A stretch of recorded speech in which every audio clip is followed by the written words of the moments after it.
En nuestro país, y en mayor o menor medida en todos los países del mundo, los estados, nacional, provincial y municipal, debieron reconvertirse para asistir a la población ante la pandemia del coronavirus COVID-19.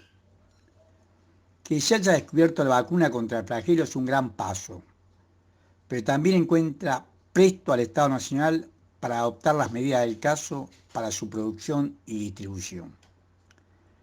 Ello es mérito del gobierno y de los trabajadores de la salud de los distintos hospitales y programas, como los científicos que han trabajado denodadamente poniendo en riesgo su vida y en muchos casos enfermándose y muriendo en cumplimiento de su deber.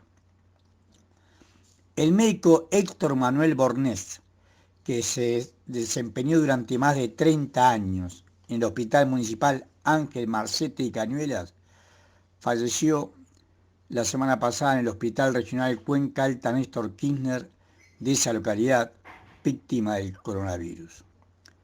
Trabajadores de la salud que tienen familias, hijos y sin embargo no dudaron en enfrentar la enfermedad. Es más, no son pocos los que dados de alta volvieron a su puesto de trabajo sin saber cuán inmune los hace haber tenido el virus. En la Argentina, los estados lo hicieron y lo hacen como pudieron y como pueden, sin ningún tipo de ingresos extraordinarios y con el descenso de la recaudación mayoritariamente ligada al nivel de actividad que, por la cuarentena, disminuyó considerablemente. Si el Estado estuvo a la altura de la circunstancia, la pregunta entonces es, ¿cuál es la responsabilidad que tienen los ciudadanos con su Estado? Muchos han respondido esta pregunta. Tal vez el más antiguo sea Benjamin Franklin, uno de los redactores de la Declaración de la Independencia de las 13 colonias en 1776 y de la Constitución estadounidense en 1787, cuando dijo: tenemos que hacer una sociedad donde haya dos cosas que no se puedan evitar: la muerte y pagar impuestos. Tenía claro que la contribución que tenía que hacer el ciudadano con su Estado era a través del pago de impuestos. ¿Cómo es el tema en la Argentina? En la Argentina el grueso del sistema tributario es regresivo y lo pagan los consumidores y se lo paga la actividad.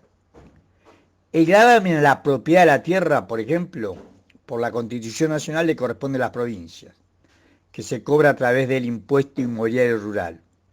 En el año 2019, antes de la pandemia, la recaudación consolidada en todo el país de ese tributo significó solamente el 0,3% del PIB. Nada, 0,3% del PIB. No pagan impuesto inmobiliario. Tenemos la tierra más fértil del mundo, somos grandes exportadores de alimentos y no pagan el impuesto inmobiliario rural.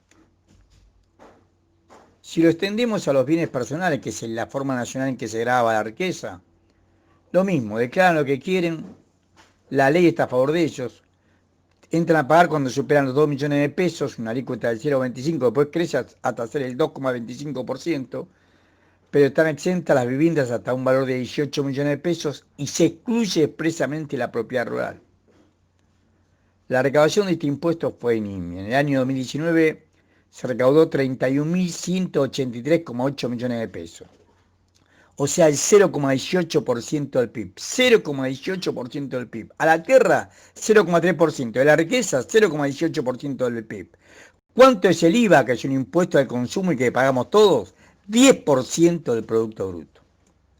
Entonces, la presión tributaria no es muy distinta a la presión tributaria nuestra a la de Estados Unidos o los países desarrollados, pero su composición es totalmente inverosímil. Acá el grueso el 75% de los impuestos, tanto nacionales como provinciales, en la provincia se impuestos a los ingresos brutos, lo paga la población. 75%. El 25% restante teóricamente es ganancia, el grueso es ganancias, pero ganancias agarra a los asalariados. Un asalariado que cobra más de 70.000 pesos ya entra a pagar impuestos a la ganancia. O sea, gran parte de impuestos a la ganancia es asalariados. Lo que se debe hacer acá es gravar la propiedad y gravar la renta.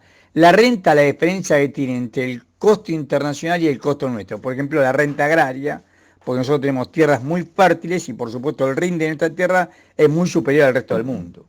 La renta petrolera, lo mismo, no tenemos la productividad que tiene la cuenca del Orinoco o en Medio Oriente, pero el precio internacional no se fija por ese precio, se fija básicamente por la extracción del petróleo del Mar del Norte, que es el costo más alto. Ese es el precio de referencia. Y por supuesto, los costos nuestros son mucho menores, por lo tanto tendría que haber una renta petrolera. Una renta minera. La Argentina es un gran exportador de oro. Todos estos años viene exportando oro, más exporta oro que carne vacuna o que trigo. Y éramos exportadores de carne y trigo, bueno. Hoy se exporta más oro que trigo. En el año 2019 se exportó oro por 2.272 millones de dólares. Son 5 o 6 empresas. La más grande, por ejemplo, la Barrick Gold en San Juan, en la mina Veladero. Esa mina está considerada entre las 10 minas más grandes de oro del mundo. Después en Catamarca, en Farallón Negro, Glencore, el socio de Vicentín en Renova, tiene el 50% de la explotación. Cerro Vanguardia, que la explota Anglo Gold, y Cerro Novero, que es Gold Corp de Canadá. Tienen beneficios impositivos. Menem lo hizo. Menem le dio una ley, la ley 24.196 del año 1993 de inversiones mineras, que todavía está vigente, que le da un periodo de 30 años de estabilidad fiscal. Un desastre. Bueno, ahí tenemos otra renta también que grabar, por lo menos por la emergencia. La renta financiera. ¿Cómo puede ser, como hemos hablado otras veces, que el Banco Central le paga a los bancos más de 60.000 millones de pesos por mes para no prestar por la LELIC, y ni siquiera se grave la LELIC, ya que el Banco Central se lo paga por lo menos por un impuesto extraordinario a esa renta que reciben? Hay otra renta. La de los servicios digitales, que no se graban en la Argentina. Los servicios públicos, lo que tiene mercado cautivo, otras rentas.